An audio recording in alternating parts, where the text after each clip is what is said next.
Hello friends, నమస్కారం. ఇప్పుడు మనకు వేసవికాలం వచ్చింది కాబట్టి మన పిల్లలకు స్కూల్ హాలిడేస్ వస్తాయండి. ఈ సమ్మర్ హాలిడేస్లో చాలామంది ఎక్కడైనా విహారయాత్రలకు వెళ్ళాలని అనుకుంటూ ఉంటారు. పిల్లల కోరిక మేరకు మనము ఎక్కడైనా చల్లని ప్రదేశాలకు ఇలా వెళ్ళాలి అని అనుకుంటూ ఉంటాము. వారి కోసమే ఈ వీడియోను. నేను ఇప్పుడు మహాబలేశ్వర్ ఆలయం మరియు పంచగంగ ఆలయం సందర్శనకై వచ్చానండి. ఇదేనండి పంచగంగ ఆలయం. ఈ ఆలయం మహాబలేశ్వర్ ఆలయం పక్కలో ఉందండి. ఈ ఆలయం 4500 సంవత్సరాల పురాతనమైన ఆలయం అండి. ఇక్కడ 5 నదుల కలయికతో కలిసి ఒక నదిగా మారి ప్రవహిస్తుంది అని ఇక్కడ అంటున్నారు. సావిత్రి నది, గాయత్రి నది, కోయనా నది, వెన్నా నది మరియు మన కృష్ణానది అండి. విజయవాడ దగ్గర వస్తుంది కదా కృష్ణానది, ఇక్కడ మొదలవుతుందంటండి ఈ కృష్ణానది. ఈ భక్తులు చూడండి, ఇక్కడ కాళ్ళు చేతులు మరియు శుభ్రముగా కడుక్కొని ఈ పంచగంగ తీర్థం పుచ్చుకోవాలన్నది ఇక్కడి యొక్క ఆనవాయితీ. ఈమె చూడండి శుభ్రపరుచుకుంటుంది. ఇక్కడ నీరు కూడా ఉంచారు. ఇక్కడ మనము శుభ్రం చేసుకొని పంచగంగ తీర్థం దగ్గరికి వెళ్ళాలి. ఈ ఆలయం వచ్చేసి మహారాష్ట్రలోని మహాబలేశ్వర్ అండి. మనకు పూనా నుండి దాదాపు 100 కిలోమీటర్ల దూరంలో ఉంటుందండి ఈ మహాబలేశ్వర్. మహారాష్ట్రలో అడవి ప్రాంతంలో అంటే కొండపైన ఉన్న ఆలయాలలో ఇది ఒకటండి. చాలా వరకు మహారాష్ట్ర ముంబై, పూణే నుండి ఈ సమ్మర్ హాలిడేస్లో జంటలుగానండి వెహికల్స్లో వచ్చి సేద తీరుతూ ఉంటారు. ఇక్కడ ఈ ఆలయం పంచగంగ ఆలయం ఒకటి మరియు మహాబలేశ్వర్ ఆలయం ఒకటి. మరి ఈ పరిసర ప్రాంతాలలో మనకు తెలుగు అరకు, తమిళనాడులో ఊటీ, మనకు అరకులో అరకు వ్యాలీ లాగా చల్లని ప్రదేశం అండి ఇది మహాబలేశ్వర్. ఇక్కడ టూర్స్ అండి దాదాపు 36 టూరింగ్ ప్లేసెస్ ఉన్నాయి. అవి ఒక వీడియో చేశాను. ఈ వీడియో తర్వాత అది కూడా చూద్దామండి మనము. ప్రస్తుతం అయితే పంచగంగ ఆలయం సందర్శించుకుందాము. ఇక్కడ టూర్ లొకేషన్స్లో మంచి సినిమాలు తీస్తారట అండి వీరు. సినిమా లొకేషన్స్లోనే ఒక వీడియో చేశాను నేను. ఇక్కడ ఊటీలో ఒక ఏరియాకు ఒక రోజు పడుతుంది కదండి, అలాగే ఇక్కడ కూడా 6 ప్లేస్లు ఉన్నాయండి. 6 టూర్ లొకేషన్స్ ఉన్నాయి. ఈ 6 టూర్ లొకేషన్స్లో ఒక్కొక్క లొకేషన్లో 6 పార్ట్స్ అండి. 6 లొకేషన్స్ ఉంటాయి. అలాగా 36 లొకేషన్స్ ఉన్నాయండి. ఇక్కడ మనము ఈ లొకేషన్స్లో విహరించాలంటే మనము క్యాబ్ తీసుకోక తప్పదండి. క్యాబ్ తీసుకుంటే రోజుకు 3200, 2000 రూపాయలు. ఒక్కొక్క ఏరియాకు ఒక్కొక్క రేటు ఉంటుందండి. ఇక్కడ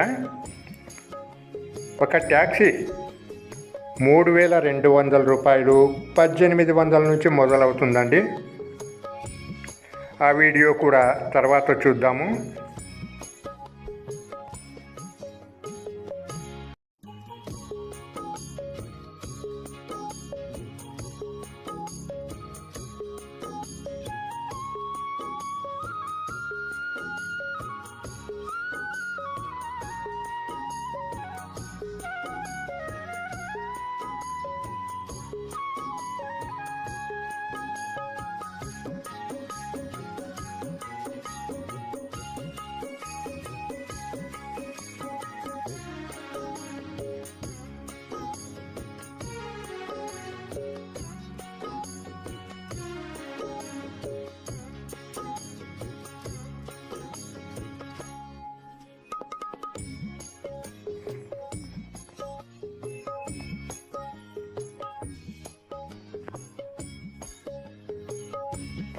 ఇక్కడ మనకు నదుల పేర్లు కనిపిస్తున్నాయి చూడండి. వీరు సావిత్రి నది, గాయత్రి నది, కోయనా నది, కృష్ణా నది, వెన్నా నది అని పేర్లు కనిపిస్తున్నాయి. ఈ చిన్న ద్వారాల నుండి ప్రవహించి ఒకటిగా తయారయ్యి ఇక్కడ తీర్థం, పంచగంగా తీర్థం మాదిరి ప్రవహిస్తున్నాయండి ఈ నదుల యొక్క నీరు.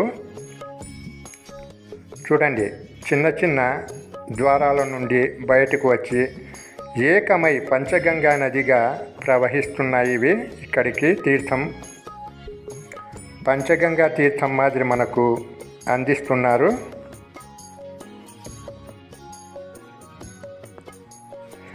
ఈ ఆలయం చేరుకోవాలంటే పూణే నుండి 100 కిలోమీటర్లండి. అలా కాదంటే మహారాష్ట్రలోని సతారా నుండి 59 కిలోమీటర్ల దూరంలో ఉందండి ఈ మహాబలేశ్వర్ ఆలయం చేరుకోవాలంటే ఈ 2 మార్గాలే ఉన్నాయండి. మనము మహాబలేశ్వర్ చేరుకున్న తర్వాత తప్పనిసరిగా క్యాబ్ అంటే ట్యాక్సీ తీసుకోవలసినదేనండి. ఈ లొకేషన్స్లో మహాబలేశ్వర్ ఆలయం వద్ద సీజన్ను బట్టి రూములు, అద్దె గదులు కూడా దొరుకుతాయండి. ఇప్పుడైతే 3200 రూపాయలు ఇక్కడ అవుతుందండి ఒక గది యొక్క రెంటే. ఇదే మహాబలేశ్వర్లో అయితే 1200 రూపాయలు, 1500 రూపాయలలో ప్రస్తుతానికైతే అద్దె గదులు దొరుకుతున్నాయండి.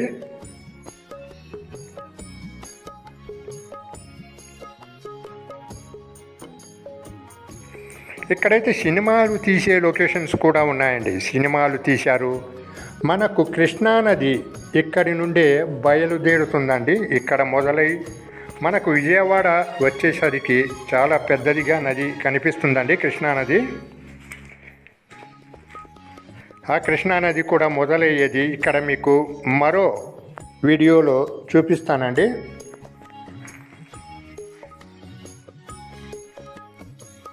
ఈ యొక్క పంచగంగా ఆలయం పక్కన చూడండి షాప్స్, భారీగా షాప్స్ ఉన్నాయండి.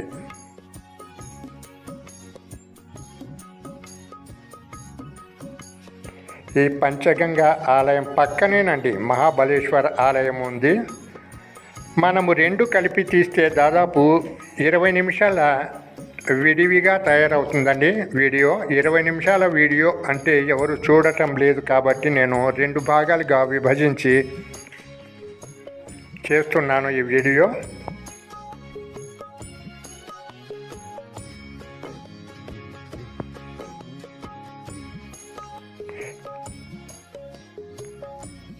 ఈ ఆలయాలకైతే ఫ్రీ దర్శనం అండి.